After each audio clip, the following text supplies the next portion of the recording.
Well, we haven't been blown away. At least that's something.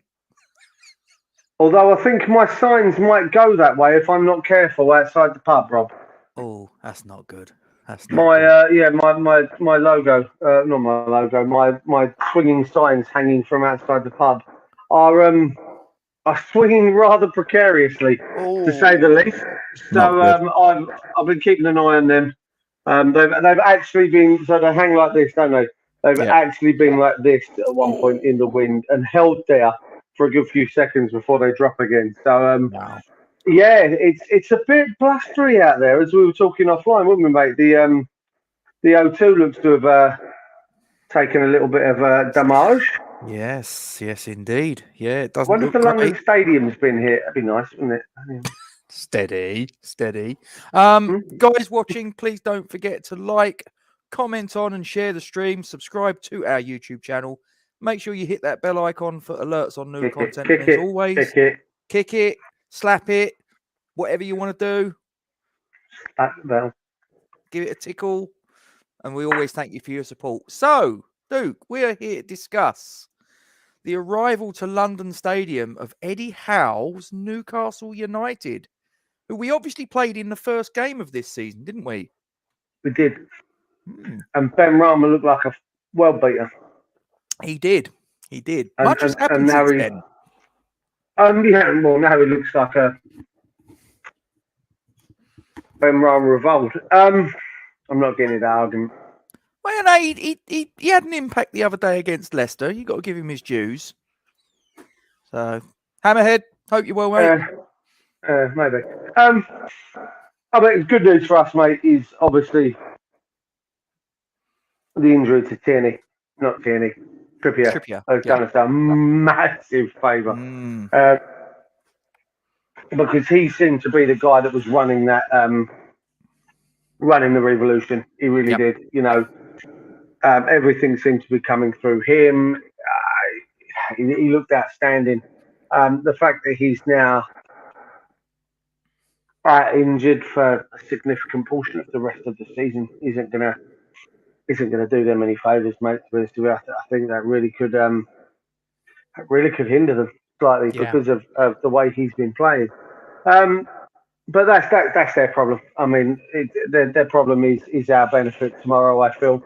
I don't know much about the rest of them. I know they bought the young lad from Brighton, the mid defender. Oh, Dan Burn. Yeah. 6'7", he jumps 6'2", I think, is the way I've heard him described. I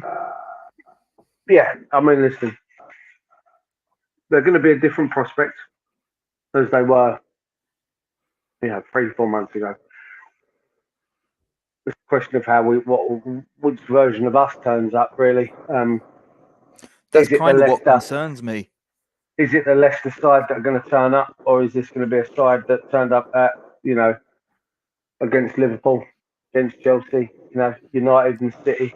But that team was a couple of months ago. The West Ham, as I'm sure you've seen in front of your eyes, and I'm sure everybody that watches this either live or at their own leisure, the West Ham of late has been rather, looks to me like we're running on fumes. Dirge?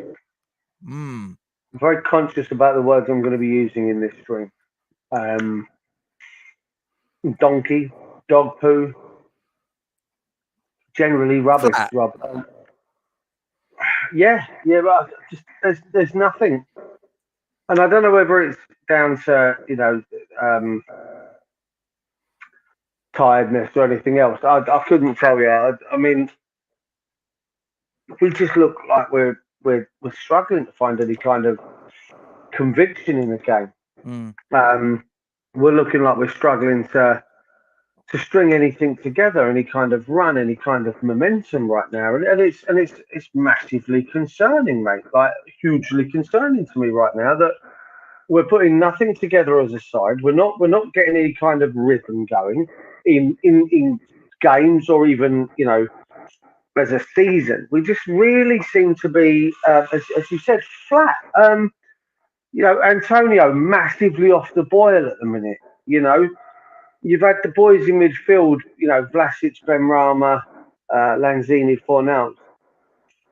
You've got 4 players there that are not playing great in the grand scheme of things, who are having the opportunity to one of them, or 3 of them are having the chance to cement a place in a starting 11. 2 of them at least. 3 if you include Antonio's position. So 2 or 3 of them guarantee their starting place by playing fantastically the week before. And they have what I consider to be one of their worst games in a West Ham shirt.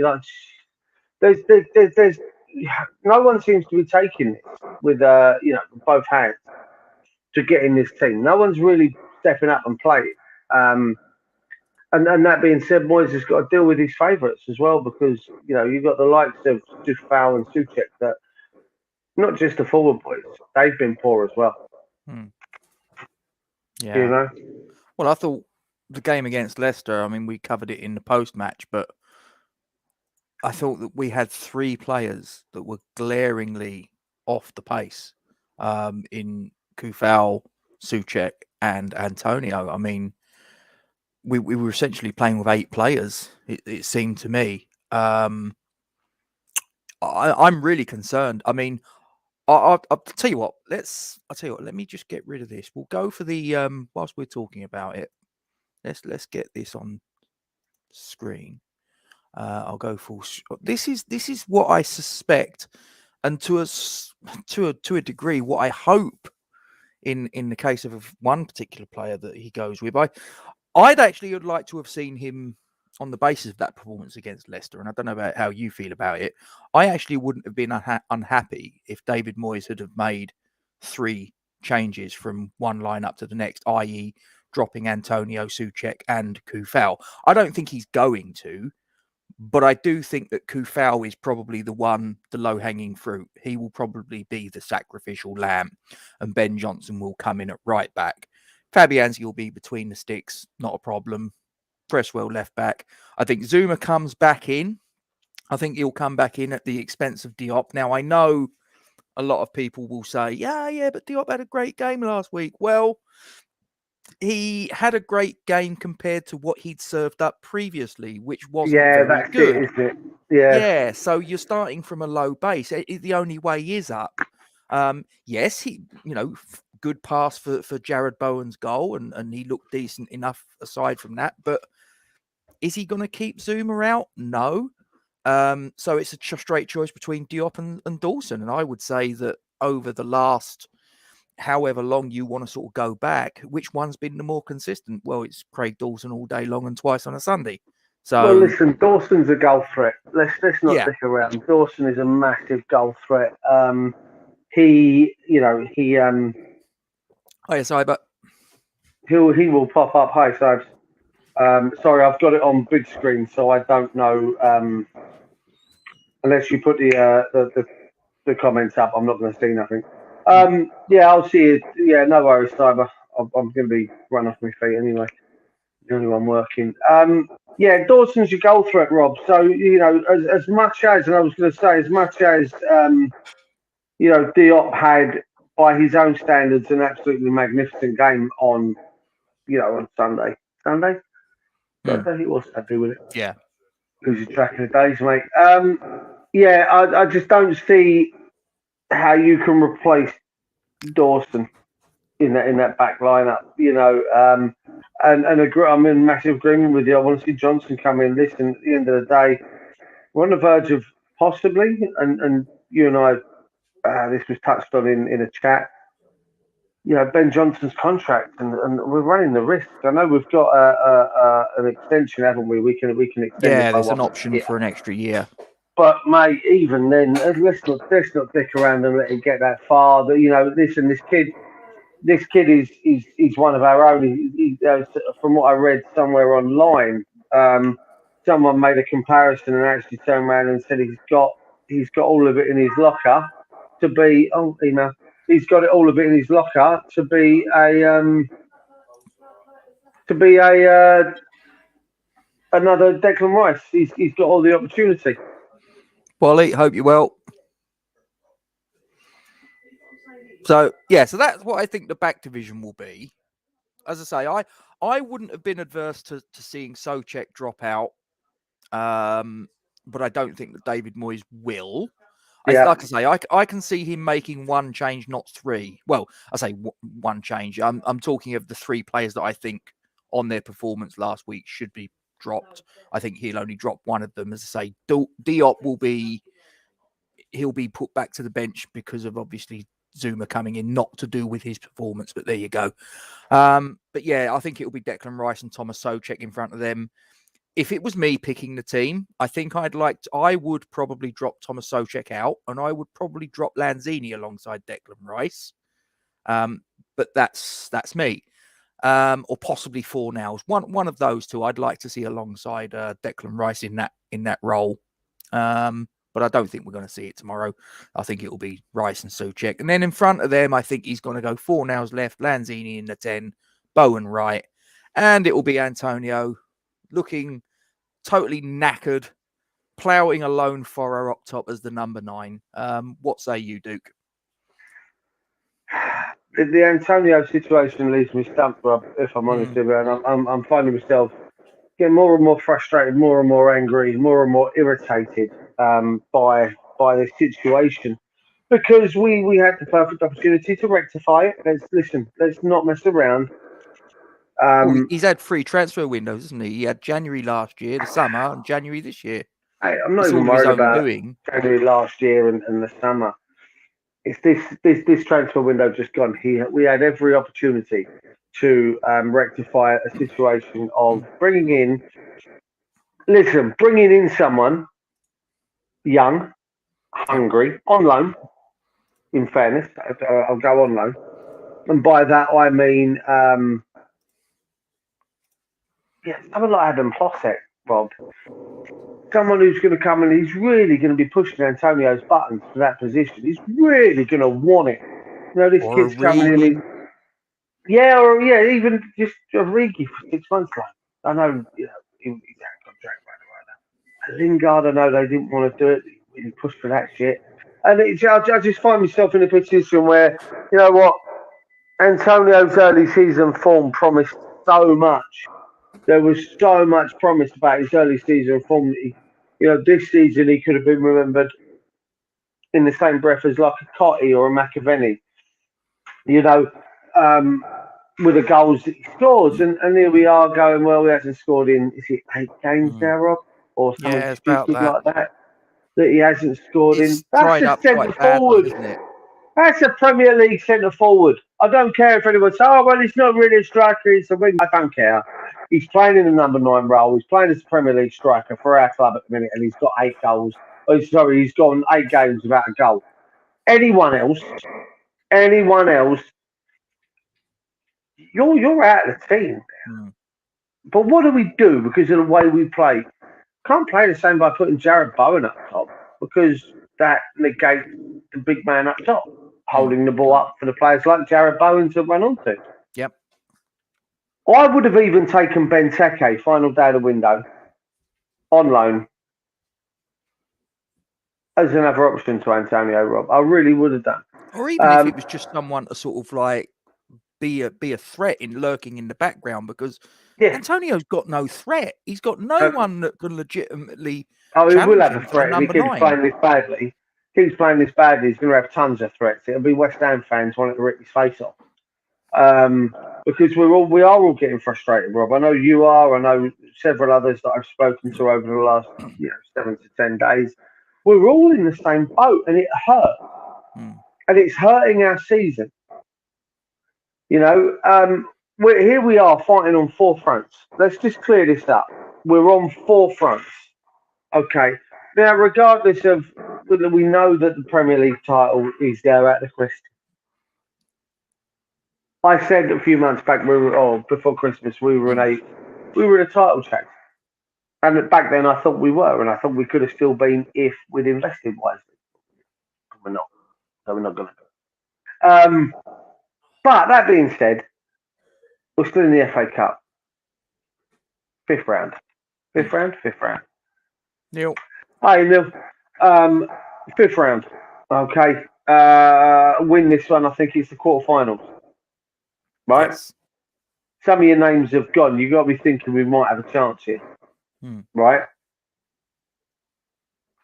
We're fighting in the fourth round? Fourth round. Three rounds. Fourth round. Three rounds. Three rounds. Not four. Fighting in the Europa League. And if you have a look at the results that went our way on Thursday night, okay, Borussia Dortmund getting absolutely battered at home by Glasgow Rangers 4-2. Okay, do I think it will stay that way when it goes back to Ibrox? Probably not. They're going to have their work cut out because they're going to be coming at them and wanting to turn that game around. Barcelona drawing 1-1 at home to Napoli. Okay, that's done us a massive favour. Like, there's two big clubs possibly falling out of this tournament, Rob. And here we are going, oh yeah, well, we've got Antonio up front, ain't scored in 8 games. Like, oh my good lord. But on the flip side to that, we are still fighting on these fronts to win these trophies, or finish fourth and whatnot. So, yeah, I can't be too despondent. You've got to try and stay positive. But looking at that, I mean, I wouldn't be against seeing, Souček drop tomorrow. I wouldn't be too against seeing Antonio drop tomorrow. Can you see it happening? The way they've been. I because Moyes has his favourites from. I can see Coufal getting dropped because I think his performance was that bad, and it wasn't a one-off. This has happened a couple of times this season, sadly, where he's got absolutely rinsed by the opposition, his opposition number. And I just don't see that when I look at Harvey Barnes, and then I see next up is, well, we'll put it on the next slide, but we think we know who's going to be playing down Coufal's flank. And if he thought he was having a hard time against Harvey Barnes, oh my God, he's in for a world of hurt tomorrow, I suspect, because Allan. This is what I think Newcastle will line up. Now, I think they're going to change formation because they obviously, I think they're going to go 3 at the back. Dubravka in goal. Lascelles missed out the last game. I think he comes back, but obviously they lost 2 right backs in the last game. They lost Trippier, who we've obviously spoke about, and Manquillo. Now, I don't think that because the other option they have is Emil Kraft. I don't think that he will play Emil Kraft. I think he'll go 3 at the back with Shah, Lascelles the captain, and Dan Burn as the back 3. I think your wing backs are going to be Matt Targett left and Ryan Fraser on the right.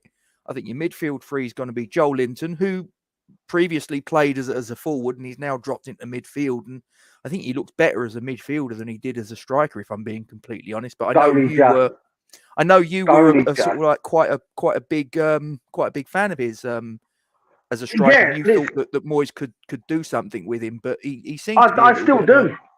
Yeah, I still do. But I tell you what, he loaded the gun and took the shot and dropped it back into midfield, and it really seems to have worked. Oh my God, it seems to have worked. In much the same way that I want Moyes to do the same with, like, it's the up and moving forward a position. This has happened, and Joel Linton looks like he's got a new lease of life. There isn't that pressure of him to score every rugby week. Yeah. He can now concentrate on the assists, and his work rate does benefit being in midfield. I'm not going to lie. And then obviously he's got Voldemort next to him. Yeah, Shelvey, West Ham fan. Yeah. Could have signed him on multiple occasions. I think he'll have Joe Willock alongside. That will be your midfield 3, and then I think he'll have 2 up top or a 1-and-1 sort of like roaming around, which will be Allan Saint-Maximin. I think he'll, if Coufal is playing, I think Eddie Howe, his instruction will be very simple: target Coufal, because he got absolutely smashed to bits by Harvey Barnes last week. His confidence will be low. go at this fella. And he'll be alongside Chris Wood as a orthodox British style. Although he's a New Zealander, it will be a sort of like he'll be an old-fashioned number 9, hustling and bustling, and sort of getting up and getting his head on the high long balls and all the rest of it. But that's why I suspect that it will be kicked out. As I say, I think he'll change formation, and I think Saint-Maximin is their key man. Yeah, I'm worried, Rob, by their forward line. Saint-Maximin is I love him. I think he's brilliant. I've got a lot of time for him.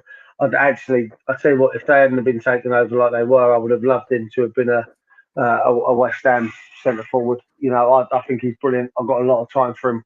I love his pace. I love his trickery. I mate, everything about him. I think he's got the makings of an absolute top quality, forward player in the Premier League. I just think he needs to leave Newcastle to be appreciated by other fans. Do you know what I mean? They appreciate him. No. Newcastle fans appreciate him. Other fans outside of Newcastle don't. I don't think. And I think if he goes elsewhere, and you watch the work rate the guy puts in, and I watched him against us on that first game of the season, Rob. I was really impressed with him. Really impressed with him. I watched him in other games. I'm really impressed with his work rate. It ain't just his... listen, he doesn't do a Ronaldo if he doesn't get something go his way. He doesn't do a Ronaldo if he loses possession of the ball and then stomps around like, well, why wasn't I told there was someone on my shoulder? Why wasn't I told man on? He will trace back and listen, it's not always legal means that he tries to get the ball back. I remember Beckham doing it a few times. He thought he'd been fouled, he'd give you a little kick. But Maximin, he works hard for that side. And I get now we're talking about the money that Newcastle have now got and the right. But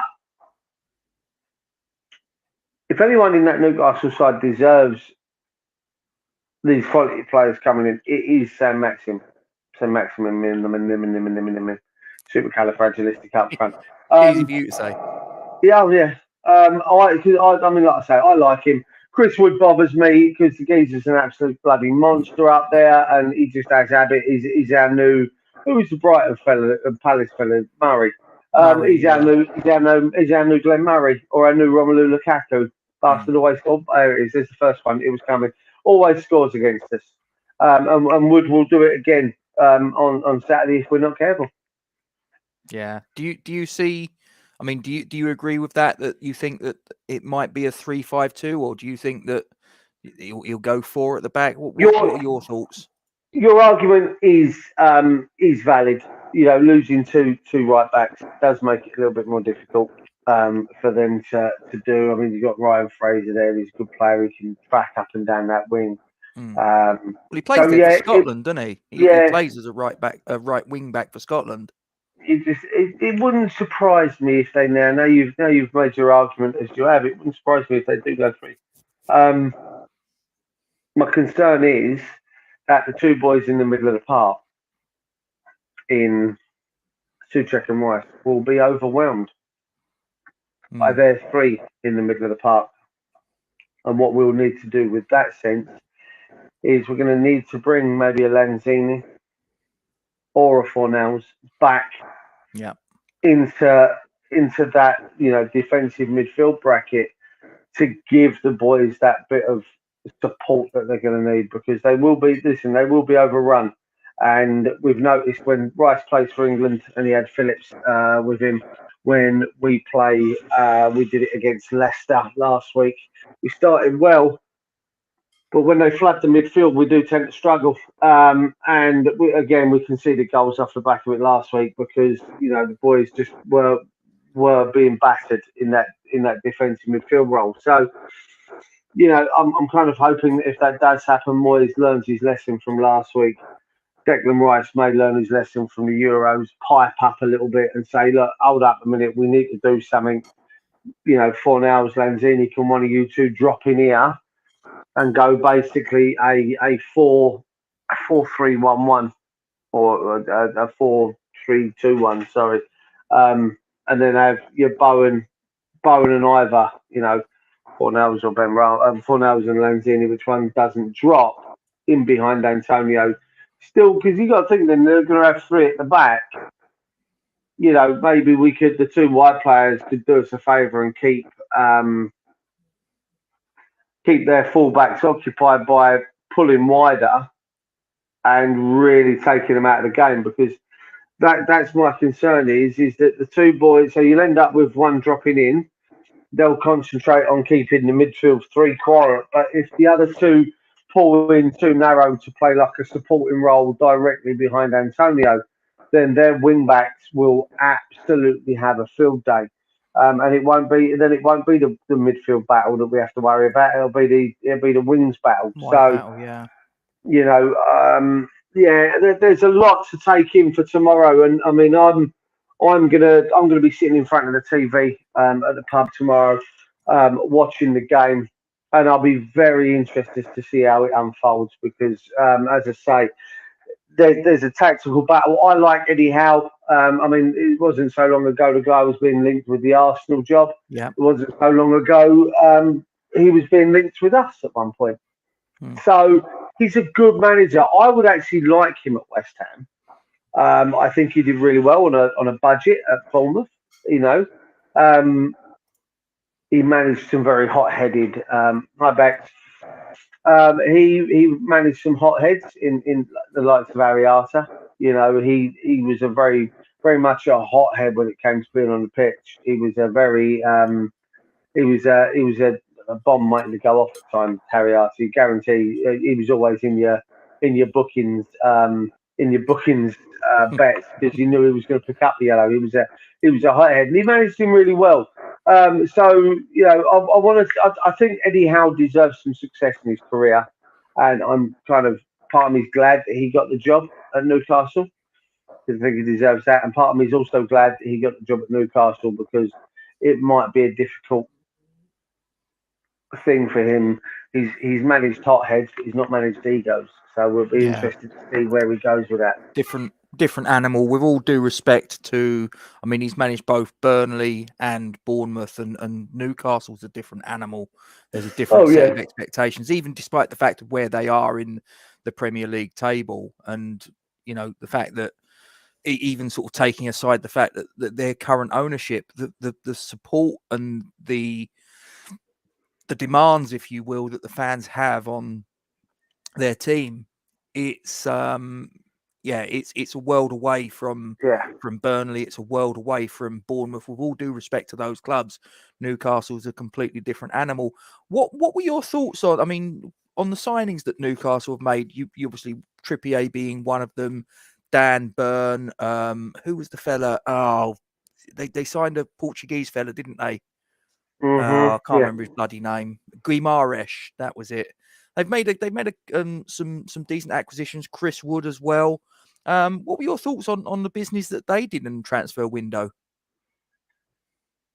I think it was reflective, if I'm honest, of their positioning. I know Newcastle fans were dreaming of a Griezmann and Mbappe. These sort of huge name players because they can afford it now. Let's not dick around. They can afford it. They're bankrolled by a country, by a state, But they bought within their means, and by that I mean the calibre of players that were looking to be willing to join Newcastle at this moment in time. And I think they bought well. I mean, do I think they overspent? Yes. Do I think Chris Wood is the 25? Was it?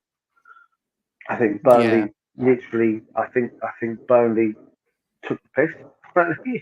Yeah, but that was a release clause they had in the contract, and but again, I you're not going to say no to that bullshit, are you? No one else is coming. Not for £1 million bid for Chris Wood. No, but it could be argued the other way. Even when they put it in his contract, mate, you can't tell me that even Burnley would have thought that someone's going to match that release clause.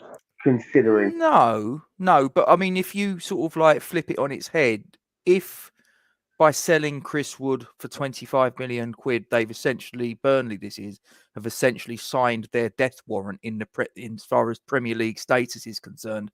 That 25 million pounds is chicken feed compared to what they're going to lose when they drop into the Championship. Yep. Guimaraes, I can't say too much about. Is what it is, isn't it? I was surprised that I've forgotten his name already. Brighton fella. Dan Burn. I keep going Ben Mee for some reason. That's next season. I'm surprised. Yeah, I'm surprised. Listen, I'm surprised that it wasn't Ben Mee. That's part of the deal with Chris Wood. I'm surprised it wasn't a Lewis Dunk with the amount of money that they can throw at these teams. I'm surprised it wasn't. I'm surprised it wasn't a bigger name. Someone out of the German league or someone to go up front instead of, I'm surprised it wasn't a Luka Jovic from Madrid or anything like that. But then I do think they bought within their means, and I do think the fact that they've won 3 on the spin proves that it was the right thing. Proves that they were the right players that they bought in, Rob. So I've got a lot of time for Eddie Howe. I think he's doing the right thing. Bit by bit. You look at City strengthen positions over a course of time rather than strengthening a squad in one hit. Chelsea, on the other hand, tried to strengthen a squad in one hit, or basically buy the best players from every other club in the Premier League to screw us over. But Newcastle are doing it much the same way as City. So I've got a lot of time for it. I'm very interested. As I say, I've got a family that come from Newcastle. My granddad on my mum's side, they're all Geordies. My granddad's born up in Newcastle. So it's nice to see their fans having, after years of more on Ashley that they've had. It's nice to see them have something to cheer about. They're a fan base very much like our own. Their club is huge for them, and much like our club is for us. So, guys, you're right. The thing I think that, Newcastle's a team that I've got a great deal of respect for, and dare I say it, a little bit of admiration.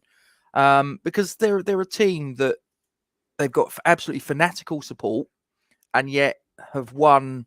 We think we've had it tough, not winning anything since 1980. Well, have a look at Newcastle United. Theirs is an even longer stretch of winning or not winning anything.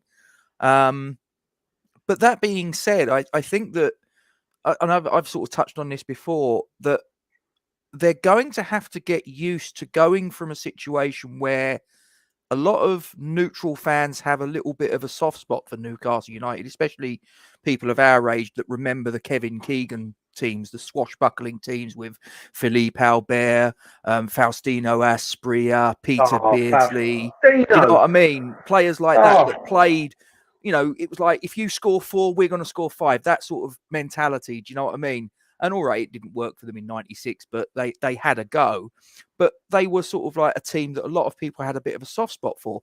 Now, when they've got all this money coming in, where they basically make everybody else look like paupers, including teams like Man City and PSG, they're going to go from a situation where they're one of the teams that a lot of people have a soft spot for to probably one of the most hated teams in world football. And it's not even just the money, Rob. It's where the money comes from. There's going to be human rights for those that feel that they're violating human rights, etc. So there's going to be a lot of people that are going to turn against them. I'm not going to be one. I for one, I'm interested to see where this goes for Newcastle. I for one am. I'm hoping that this gives the Geordies a little bit of success, because I think they've deserved it. When you look at, when I said to you the other week, in fact, it wasn't to you, I said it the other week, it was to one of my regulars who's a Man City fan. And I said to him, Man City fans stuck around through the dark days. Yeah. There were some high attendance numbers at Main Road when they were in the old Div 1, Div 2, that kind of malarkey. Even Division 3, I think it was at one point. Sorry, there was a lot of fans that turned up at City at Main Road to support them through that, and now they're reaping the rewards of that support. Let's not lie. Guys that were probably our age when City were in that league, they're now probably in their 60s, and they're hopefully going to enjoy a little bit of success before they shuffle off this mortal coil. And hopefully, I'm intrigued in that. The Geordie fans have suffered quite enough under the stewardship of Mike Ashley. The tail end of was it Sir John Howe and who was the other fella? Freddie Shepherd. Towards the end of their reign, it wasn't great either. So, yeah, I'm hoping for a little bit of love for Newcastle. I hope they do well. I hope they get something out of this, and I really hope that they're able to take it to the next level. I just hope it starts the week after next. Yeah, not tomorrow. Yeah, after that, the weekend knock yourselves out. Knock yourselves out after that. I'm the same as you. I mean, look, good luck to Newcastle. I mean, where the money comes from, they can't really influence that. As you say, they've had an awful lot of dark times, relegations, many different things. I mean, I even go back as far as when Ozzy Ardiles was in charge of them and they were at the lower reaches of the second tier of English football, looking like they were going to drop into the third tier. And obviously that was when Kevin Keegan made his appearance and turned things around from then. And they've had, like I say, they've had some real tough times. Like I say, we haven't won a trophy since 1980. We think we've got it tough. Well, they haven't won a trophy since, was it 1969? I think. Which was the Intercities Fairs Cup. If you want to go domestic trophy, I think theirs goes back to 1955, from memory. I think that was their last domestic win, which I think was the FA Cup or something along those lines. So they've had it real tough, real tough. So I've got no problem if they go on a little bit of an upward trajectory. It'll put the noses out of the traditional top six powerhouses, which I find quite funny. Actually, I think that's quite amusing. Yeah, massively. I mean, listen, we're already putting those noses out, Rob. So at least pull it up. Yeah. Ken, you do know the history of the Gillingham Football Club, don't you? And the Gills. No, I mean, listen. We're in a position, Rob, where let's say that ironing board. Burn the crap. There's a Prony box. That's got my cowboy hats in it. No, I mean, tomorrow will be tough. Eddie Howe's got them sorted. There you go. Look, he's got them sorted. He's got them playing. 3 wins on the bounce, I think, for them now. So they're going to want to keep that run going and pulling themselves away from that drop zone if they can.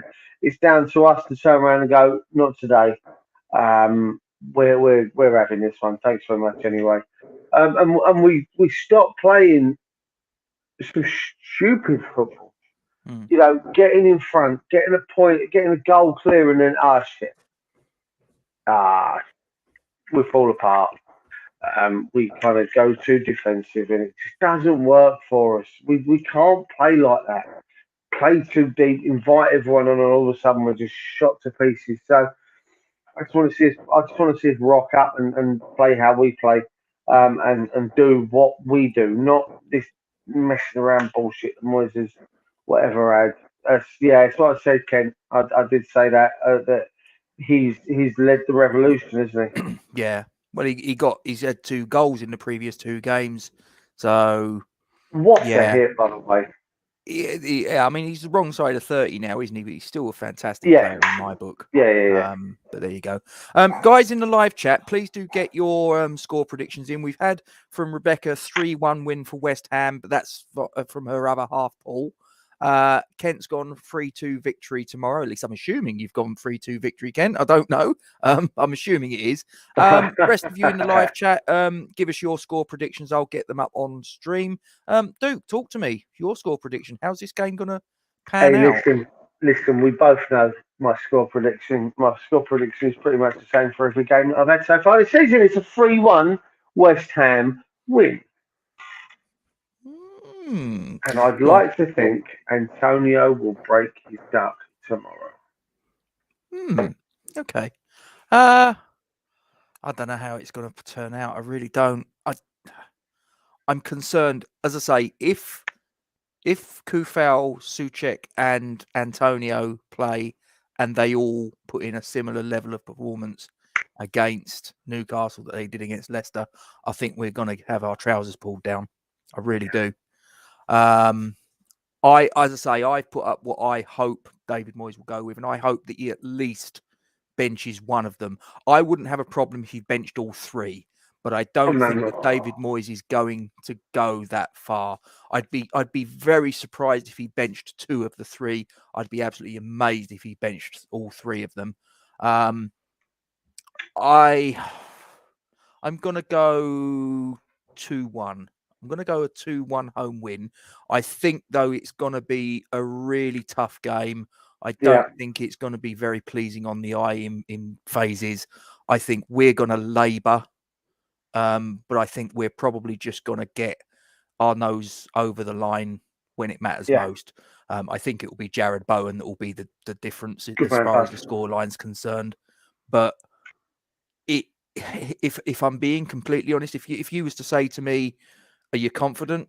No, because our performances of late haven't really filled me with confidence. Yes, we've won games against Watford, Kidderminster. Oh wow! But if I'm being honest with you, since the transfer window shut, I think, like I say, we look like we've been really sort of struggling in terms of getting a performance together. And Mitch says he reckons it's going to be a 2-1 reverse, and that really wouldn't shock me either.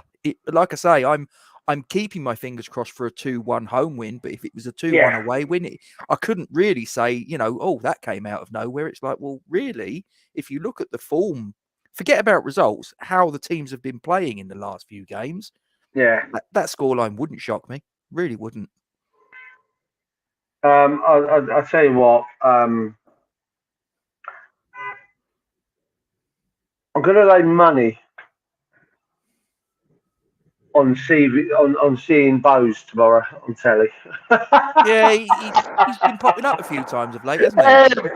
He was on, what was it? He was on TV at the Watford game. He was on TV at the Kidderminster game. He was on TV at the Leicester game, I think it was. He's very photogenic. He's a gorgeous man, and he's becoming synonymous, Rob. He's becoming synonymous with us, a bit like the old Pompey fella down at what's his bloody? Was it John Portsmouth or whatever his name is? Yeah. Big sort of curly wig and the bell. And so it's I think we'll see him, but I don't know. I'm confident enough tomorrow that arses have been kicked. I'm confident enough tomorrow that players are understanding the significance of the result, and the fact that there are teams right up our rear end, gunning for that 4th, 5th, and 6th spot right now. Yeah. Johnson Fit Trodge is asking. We'll wait and see. Is it 12:30 kickoff tomorrow, isn't it? So 11:30. We'll have the team back at 11:30 team out. Whether Johnson's fit. Like I say, if he's fit, I would play him. I don't think Kufal on that performance, and like I say, it's not just that performance. It's not the first time he's put in a little bit of a subpar performance this season. For me, I think that Johnson should be in ahead of him. I wouldn't be shocked. I will say I wouldn't be shocked if Ryan Fredericks maybe even got the nod, simply because of his pace. simply because of his pace with Saint-Maximin. I think Yeah. that wouldn't surprise me. It would make sense. But Kufau, I think if you put him there against Saint-Maximin, given the other day what happened where he just got absolutely stripped to pieces. Trouble. Yeah. If we was to put him directly against Saint-Maximin and what I think would happen happens, we've only got ourselves to blame. I would lay the blame not at Kufau's door in that instance. I'd actually lay it squarely at the feet of David Moyes. Yeah. So, yeah, without that. Yeah. So anyway, any final thoughts? Any final words? We're massive, and hopefully tomorrow we'll continue to be massive. Yeah, well, I'm going to be there. Well, I say I'm going to be there because obviously all this shenanigans with the weather. I'm hoping that the train lines are going to be operating in some sort of. Saying that, there was a guy came into my pub earlier. He was stuck in the deal after 45 minutes because the electric had gone. They were stuck in the carriages, and there are several trees down across the lines all over the place. Yeah. I mean, Kent's making a decent point, saying that Fredericks is not the greatest defender. He could understand if it was Fredericks and Kufau. As I say, I mean, I don't know. Would you? Here's one for you. How about putting maybe Bowen as the number 9 and Fredericks on the right to replace Bowen and having him in front of, like, no, not your. No, I just don't think Bowen offers the same. I don't know, ball retention as Antonio, and as much as we've been slagging him off over the last few weeks and on this stream, his ball retention second to none. Like he holds the ball up really well for a monster up front, you know. So I think I'd rather keep him there if we're going to play him. Yeah, I'd prefer Johnson at right back. That's my choice. Yeah. I'll nail my colours to the mast. But there you go. Anyway, look, I'm not the manager. You're not the manager. Nobody in the live chat's the manager. There's one person who's got to make the decision, and it's David Moyes. And I hope that by the time the final whistle goes tomorrow, that we can all breathe a huge sigh of relief. We've had a couple of players that have come back to some sort of form. We've got the 3 points in the bag. And as I say, I wish Newcastle well for the remainder of the season. I've got no problem with that. But hopefully tomorrow's the start of a little bit of a recovery in our form and results. But I'll keep your fingers crossed. Anyway, I'm going to leave it there, Duke. Can I just point out, bit peeved actually, Rob. A couple of things I'm a bit upset about. So first things first, we missed our anniversary. We did. We missed our anniversary. We're going to have to do. And do you know something else that we forgot? Or let me rephrase that. It's probably more accurately you forgot when I was round for the. Would it be? I don't know if you can see it on my screen there. February the 15th. Do you know what day that was? Go on. World Hippo Day. The coffee. You've still got it. Well, yeah, I've still got it. It's there. It smells lovely, by the way. But World Hippo Day was on the 15th of February, and we missed that as well. We did. What a shame. 3 days ago, we could have celebrated your comment about when your missus was pregnant. I mean, I'm just saying. You wouldn't let it lie. You wouldn't let it lie. Right. I'm going to hit end credits. You've already done We Are Massive. I'll do my sign out. Come on, you Irons.